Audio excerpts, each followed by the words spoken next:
Everyone, welcome to bright IQ। तो आज हम लोग पढ़ने वाले हैं JSSC CGL में पेपर 2। ये आपका पेपर 2 का हिंदी है, जिसमें हम लोग साहित्य निर्धारित कवि के बारे में स्टडी कर रहे थे। बहुत सारे क्वेश्चन को हम लोग स्टडी किए हैं। अभी हम लोग बेसिकली तुलसीदास जी के बारे में कंप्लीट वीडियो को स्टडी करने वाले हैं। तो चलिए बिना लेट के हम लोग स्टार्ट करते हैं क्वेश्चन से, जो है आपका कि तुलसी अपना पेट किससे भरते थे या फिर किससे भरते हैं, बताइए किससे भरते हैं। तुलसी जी जो है ना अपना पेट राम नाम के नाम से भरते हैं, इसे याद रखिएगा ना।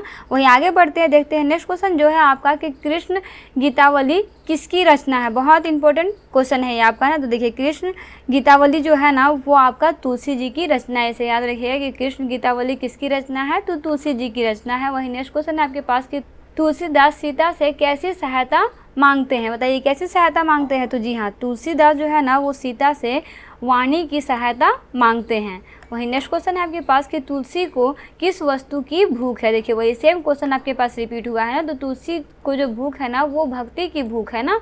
तुलसी को किसकी भूख है, तो भक्ति की भूख है। वही नेक्स्ट क्वेश्चन है कि बिहारी का जन्म कब और कहाँ हुआ। बहुत इंपॉर्टेंट क्वेश्चन है ना। देखिए इस तरह से लिखा हुआ है, लेकिन अगर आपको ये वर्ड पढ़ने आता हो तो बहुत आसानी से पढ़ सकते हैं। ये आपका लिखा हुआ है 1595 में ग्वालियर में हुआ था। कब हुआ था बिहारी का जन्म? 1595 में ग्वालियर में हुआ था। वहीं नेक्स्ट क्वेश्चन है आपके पास कि बिहारी ने काव्य शिक्षा कहाँ से पाई। तो बिहारी ने काव्य शिक्षा जो है ना वो आपका आचार्य केशव दास से पाई है, इसे याद रखिएगा ना। आचार्य केशव दास से पाई है बिहारी ने अपनी शिक्षा। चलिए आगे बढ़ते हैं और देखते हैं नेक्स्ट क्वेश्चन जो है आपका कि बिहारी स्वभाव से कैसे थे, बताइए कैसे थे। तो जी हाँ, बिहारी स्वभाव से आपका रास रचयिता थे ना। कैसे थे? रास रचयिता थे। वही नेक्स्ट क्वेश्चन है कि बिहारी की रचना का क्या नाम है, बताइए क्या नाम है। तो जी हाँ, बिहारी की रचना का नाम जो है ना वो बिहारी सतसई है। क्या है? बिहारी की रचना का नाम बिहारी सतसई है।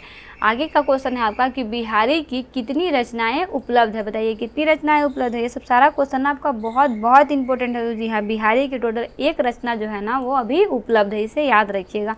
आगे बढ़ते हैं, देखते हैं नेक्स्ट क्वेश्चन जो है आपका कि सतसई में कितने दोहे संग्रहित है। सतसई में कितने दोहे संग्रहित है, सोच समझ के इसका आंसर दीजिएगा। तो देखिए सतसई जो है ना उसमें बेसिकली आपका 731 दोहे जो है ना वो आपका, सॉरी माफ़ कीजिएगा, 731 नहीं ना, 713 ना, 713 दोहे जो है ना वो संग्रहित है। वहीं नेक्स्ट क्वेश्चन है आपके पास कि बिहारी की कविताएं किस रस से भरपूर है। तो बिहारी की कविताएं जो है ना वो आपका श्रृंगार रस से भरपूर है, इसे याद रखिएगा। किस रस से? श्रृंगार रस से भरपूर है ना। नेक्स्ट क्वेश्चन है कि बिहारी की भाषा कौन सी है, बहुत इंपॉर्टेंट क्वेश्चन। तो जी हाँ, बिहारी की भाषा जो है ना वो आपका मानक व्यभाषा है ना। यहाँ पे मानक होना चाहिए ना, मानक व्यभाषा है, ठीक है। चलिए आगे बढ़ते हैं और देखते हैं इसका नेक्स्ट क्वेश्चन। सतसई के मुख्यतः किस तरह के दोहे हैं, तो बताइए सतसई में बेसिकली किस तरह के दोहे हैं। तो जी हाँ, सतसई में आपका प्रेम और भक्ति के रस के दोहे हैं, याद रखिएगा ना। सतसई में मुख्यतः किस तरह के दोहे हैं, तो आपका प्रेम और भक्ति के रस के दोहे हैं। वहीं नेक्स्ट क्वेश्चन है कि बिहारी मुख्य रूप से किस तरह के दोहों के लिए जाने जाते हैं, बताइए किस तरह के दोहों के लिए जाने जाते हैं। तो जी हाँ, करेक्ट आंसर क्या हो जाएगा कि बिहारी जो है ना वो मुख्यतः छंद दोहों के लिए जाने जाते हैं। वहीं नेक्स्ट क्वेश्चन है कि छाया भी कब छाया ढूंढने लगती है, बताइए कब ढूंढने लगती है। तो जी हाँ, जेठ की दोपहर की तीखी गर्मी में छाया जो है ना छाया ढूंढने लगती है। वहीं नेक्स्ट क्वेश्चन है आपके पास कि बिहारी की नायिका नायक से क्या कहती है, बताइए क्या कहती है। तो जी हाँ, बिहारी की नायिका जो है ना वो नायक से उसके हृदय की बात स्वयं जानने को कहती है। क्या बोलती है कि उसके हृदय की बात आप खुद जानो ना, इस तरह से बोलती है।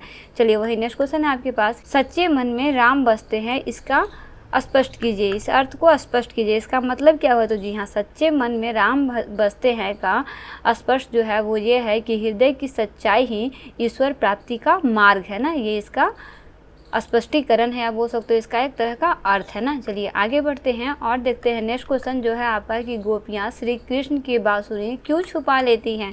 तो देखिए गोपियाँ जो है ना वो श्री कृष्ण की बांसुरी उनको रिझाने के लिए छुपा लेती है, इसे याद रखिएगा ना। वहीं नेक्स्ट क्वेश्चन है आपके पास कि बिहारी कवि ने सबकी उपस्थिति में बात करने के लिए क्या सुझाव दिया, बताइए क्या सुझाव दिया। तो जी हाँ, सबकी उपस्थिति में बात करने के लिए सुझाव दिया कि नैनों की भाषा का प्रयोग कीजिए ना। चलिए वही नेक्स्ट क्वेश्चन है आपके पास कि मनो नीलमणि सेल पर आतपुर परियो प्रभात, इस पंक्ति में बिहारी क्या कह रहे हैं, बताइए क्या कह रहे हैं। तो जी हाँ, इस पंक्ति में बिहारी जो है ना वो ये कह रहे हैं कि श्री कृष्ण के सौंदर्य की तुलना नीलमणि पर्वत से कर रहे हैं। यहाँ पे श्री कृष्ण की तुलना किससे कर रहे हैं बिहारी जी, तो वो है आपका कि नीलमणि पर्वत से कर रहे हैं। वहीं आगे बढ़ते हैं, देखते हैं नेक्स्ट क्वेश्चन जो है आपका कि जानवरों ने जगत को तपोवन कैसे बनाया है, बताइए कैसे बनाया है। तो जी हाँ, जानवरों ने जगत को तपोवन तपती दोपहर में एक साथ रहकर बनाया है ना। चलिए वही नेक्स्ट क्वेश्चन देखते हैं जो है आपका कि सोहत का क्या अर्थ होता है, बताइए, बहुत इंपॉर्टेंट क्वेश्चन है। तो जी हाँ, सोहत का अर्थ जो है ना वो बेसिकली होता है सुहाना लगना। क्या होता है, सुहाना लगना होता है ना सोहत का अर्थ। यानी नहीं बोलते हैं गांव देहात में कि वो काफ़ी उस पर सोह रहा है, इस तरह से बोला जाता है कुछ कुछ वर्ड।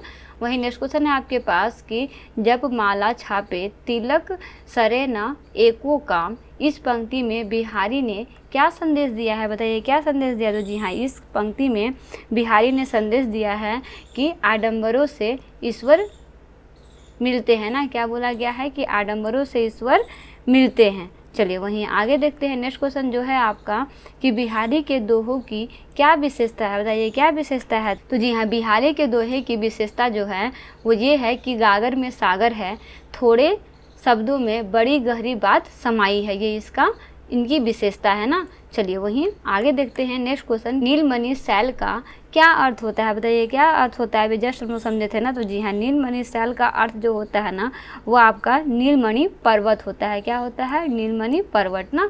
वहीं नेक्स्ट क्वेश्चन आपके पास कि बिहारी के अनुसार ईश्वर कैसे प्राप्त हो सकते हैं, बताइए कैसे प्राप्त हो सकते हैं। तो जी हाँ, बिहारी के अनुसार ईश्वर जो है वो इस तरह से प्राप्त हो सकते हैं कि बाहरी आडंबरों को त्याग कर मन की शुद्धता से जो है वो ईश्वर प्राप्त हो सकते हैं। चलिए वही नेक्स्ट क्वेश्चन है आपके पास कि राम कहाँ बसते हैं, बताइए इसका आंसर। तो जी हाँ, राम जो है ना वो आपके कण कण में बसते हैं, इसे याद रखिएगा, ठीक है। तो इस तरह से आपका बेसिकली बिहारी से रिलेटेड कुछ क्वेश्चन जो है वो कंप्लीट हुए हैं। ये क्वेश्चन आपका बहुत बहुत ज़्यादा इंपॉर्टेंट है, सारे क्वेश्चन को अच्छे से स्टडी करते रहिए। अभी हम लोग बेसिकली कबीर दास के बारे में बहुत सारा क्वेश्चन को स्टडी किया है, इसके साथ हम लोग बिहारी के बारे में बहुत सारे क्वेश्चन को स्टडी किए हैं। ये सारा क्वेश्चन आपका एग्जाम पॉइंट ऑफ व्यू से बहुत ही इंपॉर्टेंट है, सारे क्वेश्चन को प्रैक्टिस करते रहिए। मिलते हैं नेक्स्ट वीडियो में एक इंपॉर्टेंट पार्ट, एक इंपॉर्टेंट टॉपिक के साथ। Thanks for watching, like and subscribe bright IQ।